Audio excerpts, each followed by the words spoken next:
What is up, guys? It is your boy Lewis bringing you back a brand new video. In today's video, we're going to be reacting to Mr. Nightmare. He just released a new video about an hour ago called 4 Creepy True Kidnapping Horror Stories. I literally got the notification on YouTube like 30 minutes later after it came out. But anyway, yeah, it's currently about 2:46 a.m. in the morning on a beautiful, the fuck is it, Tuesday? I lost track of days. But yeah, here's it. We're gonna be reacting to this video. It's called, like I said, Kidnapping Stories. I'm not really that tired. Just got out of playing Persona, grinding, and yeah, let's see how the story is, and let's get right into it, guys. Yo, shit, what the fuck? All right, my bad. I'm gonna fix my chair. Okay, Joseph, Perez, Jacqueline Martinez. Four stories. Wow, four. That's crazy. Four stories. Being a little kid is a scary point in your life.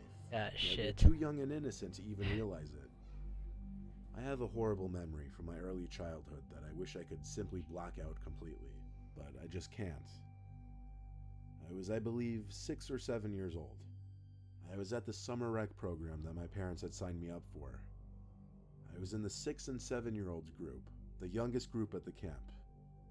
One day our group was at the playground, and some oldish man sitting on a bench started talking to me. He knew my name. I remember feeling very comfortable with him, like he seemed kind. He gave me a candy that I ate on the spot, and he offered to push me on the swing. I think I told him that's alright and continued talking to him, asking him dumb little kid questions. He introduced himself as Robbie, I still remember to the day, and told me he was friends with my mom, and since she was running late, he'd have to pick me up after camp. I said okay, and around that time, my counselors shouted for our group to assemble our line by the gate so we could leave. We got back to our group's home area, where we would sit and wait for the parents to come pick the kids up. I saw Robbie approaching the bench, and he said to Cal, one of my counselors, that he was picking me up for the day since my mom wasn't available. Cal looked at me and made sure I knew him. I nodded my head. Cal crossed my name off in his notebook and high-fived me goodbye, and I walked off with this Robbie guy. I remember he grabbed and held my hand as we walked. And I also remember that he was walking extremely fast, like it was hard for me to keep up with my short little legs. We made it to his car. He let me in the back passenger seat. Get the He seemed fuck to out be in a hurry. Oh shit. He rushed into his seat, started the car, locked the doors, and started driving fast out of the parking lot. Shit. I asked, "Are you taking me home?" Oh, "Yeah," he replied. hell no. No, no, no, no. I remember Please hearing not. some yelling noises from outside the car. Oh I shit. lifted myself off the seat to look out the rear window and saw two of my counselors pointing at the car I was in to one of the park supervisors. This is when things got scary for my little self. Oh As I shit. was looking out the back window, the man screamed at the top of his lungs to get the fuck down. Oh shit. I got so scared I started to cry and tried opening the door when he was at a red light, but he had the child lock on. He tried to Shit. calm me down by apologizing, saying he was driving me home. I can't remember what exactly I Oh was no. thinking. Oh I no. do remember being scared. I started Nah. to wonder if I was actually being brought home. No, you idiot. We were in the car for quite some time, and I started to realize I didn't recognize where we were. Oh, We were not shit. anywhere near my house. I felt like I had to throw up from being so scared. I remember Robbie muttering, oh shit," constantly under his breath, and he kept looking in his rearview mirror. Then, the sound of a police siren directly behind us made him scream in anger once more. He pulled to the side on a neighborhood road and told me to go along with whatever he said. But he didn't have a chance for that. Two police officers stormed out from the car with their guns half drawn and yelled at Robbie to step out of the vehicle with his hands up. Gotcha, He bitch. did so without question and was cuffed while they had him laying face first on the concrete. He was brought into the car while the other officer stuck with me, comforted me, and asked me questions. Another cop car arrived, and so did my mom in her minivan. She was in tears and hugged me when she got out.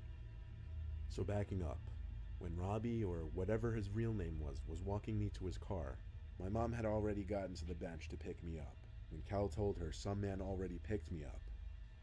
That's when they ran to catch what car we got into and called the cops right away. Shit. One of the camp supervisors was actually tailing us on the road, which is why Cal was panicking and how the cops were able to locate us. Now you can see why I wish I could block this memory out.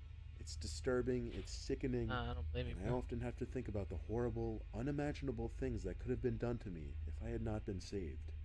Facts. Ah, shit. There was this one night after work where all the employees at my job clocked out a little late because we happened to be extremely busy that night. As usual, we cleaned the store and headed for the front to clock out. I hate That this. night after I work, I hate would this be hanging soundtrack with so two of much. my coworkers. We smoked a blunt and went to Wingstop. All was well. 1 Vibes. a.m. finally struck. I needed to be home and I needed gas. I Not said even bye to kidding. my That two looks like my coworkers wing. and headed for the nearest Exactly gas how it's station. placed. My Wingstop. It was actually right around the corner from my It's work. crazy.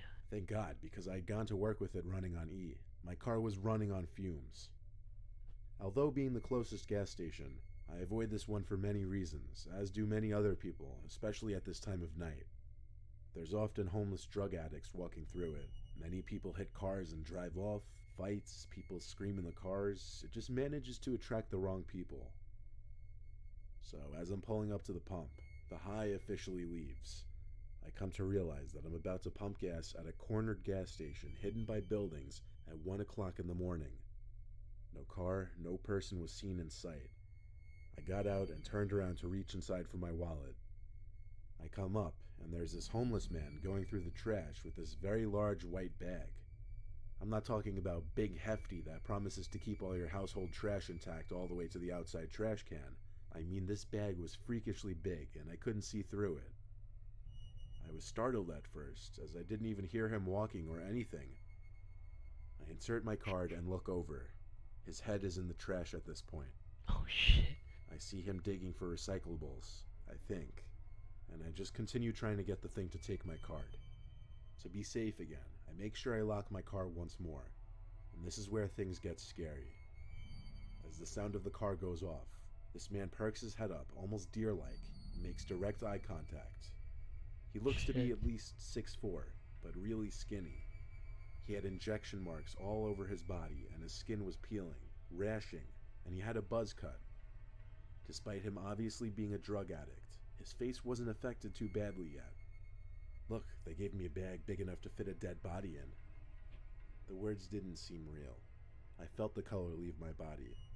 And just then, this man picks up an old metal little kid's bike from the other side of the trash can. He begins to slowly, step by step, come closer, and begins telling me he wasn't going to take me. He held the kid's bike like it was weightless. Mind you, I'm a girl and personally have no arm strength. Shit. I'm not going to take you. We're not going to take you. Don't look scared. Look pretty. Hell yeah. No. At this point, The I was fuck? already inching my way closer to my car. I jumped for it, and that's when I booked it out of there. And Get out, realized get there was out. another man hiding at the pump behind me. Oh my god. The other man was wearing a mask that covered both his mouth and nose. So much could have happened that night, and I'm glad it didn't go the other way. I'm pretty sure that man was going to come up from behind me and either make me smell something to leave me unconscious or who knows what. Please be safe out there, and always be prepared for the unexpected. Got that right, Doc.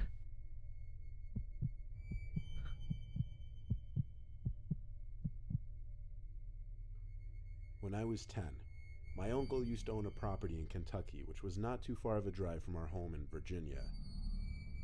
He was an avid hunter, so his place was in the middle of the woods, a perfect hunting area. He let my dad take us there when he wasn't using it, just as a nice little escape from the suburbs, because we all loved the secludedness. I would love to go on hikes in the woods by myself, because I've always been a nature freak. One time while hiking late in the day, I thought I heard footsteps around me. They sounded like human footsteps, so I turned and started walking the other way.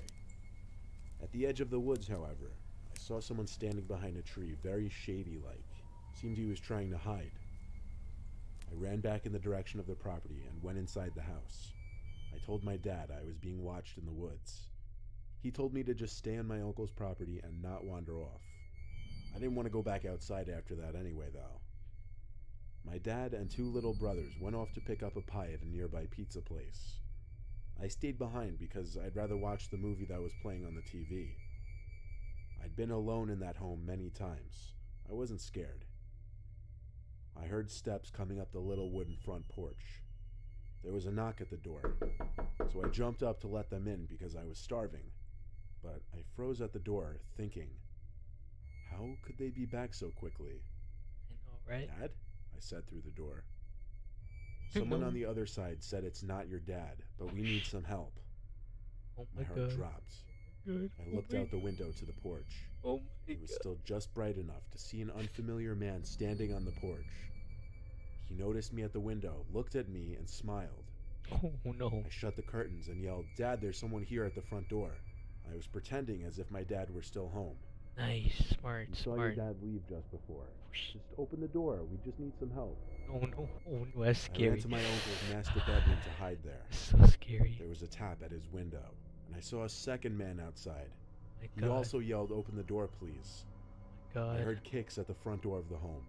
The It was a very fuck? flimsy old wooden door, and it gave in easily. I Oh, panicked and went to my uncle's son of a closet where he kept his bitch. guns. Nice. I grabbed his shotgun, which he Yes. taught me how to use, and Nice. as the door to the bedroom opened, I aimed the gun at the tall man's torso. Yes. He Yes. raised his hands and nervously laughed, telling me to calm down. He backed away, back to the front door with his hand still raised, and he said, we're gonna leave, okay? The two men walked away into the woods, no car in sight.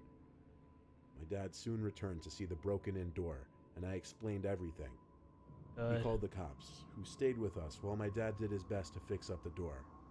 My uncle installed cameras and a stronger door the next time he drove in there, and he sold the place a few years later. That shit's scary. What the fuck?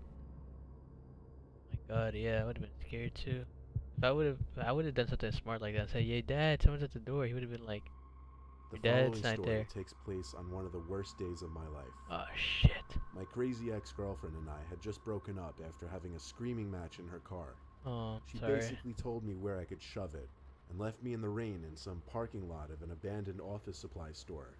My god. It was way too late in the night to call either of my parents to pick me up, and of course my sister was in a different state, so I tried calling an Uber as I walked out of the lot towards the street. I swear, adding to my misfortune, every single Uber canceled on me, one after the other. Mhm. It got to the point I wanted to cry out loud and scream. My god. I was a 15-minute walk from home. I figured to hell with it, I'd walk it.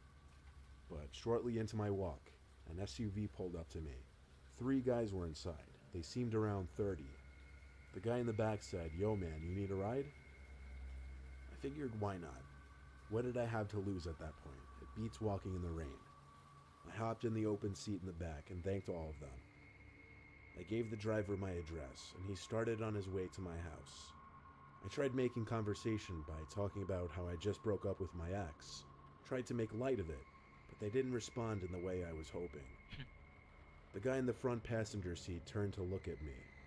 I looked back for a second, expected him to laugh or say something, but he just looked at me with this blank, emotionless expression, Hell his no. eyebrows slightly raised, mouth hanging open as if he were trying to intimidate me. I looked away, out the window, though I How you could do still that? sense him looking at me through my peripheral vision. The GPS voice said turn right on the next road, but the driver turned left. Uh-oh. Yo, I think you went the wrong way, I said to the driver. Ah shit. The guy sitting right next to me said, nah, chill, man. Shortcut. The lack of communication in this car was really adding to the building tension. I noticed we were entering quieter, if not dead streets with few houses or buildings nearby. Oh my I was god. scared to say what I said next, because I knew if they didn't acknowledge it or listen to it, it meant I was in a bad situation. Yep. I asked the driver to just drop me off on the side, I'd walk. And his response was just laughter. Oh The no. guy in the front passenger seat joined him in laughing. The sound of the doors locking as Yikes. the car was coming to a stop was the moment I knew. I Ah knew I man. had to run. I flicked the freshly locked switch back up and pushed the door open. The guy sitting next to me started yelling, "Get him," as I felt his hands try to grip my arm. I got out from the car though, and I ran into the adjacent patch of trees which sat next to the parkway. I bolted across the parkway, and yes, there were still cars speeding by at this hour. I I almost risked my life passing that parkway just to escape those goons. I'm not sure if they were just trying to rob me, kidnap me, or what, but I feel like if they were trying to just rob me, they could have done that anywhere and driven off. But they didn't. And that's what scares me to think about.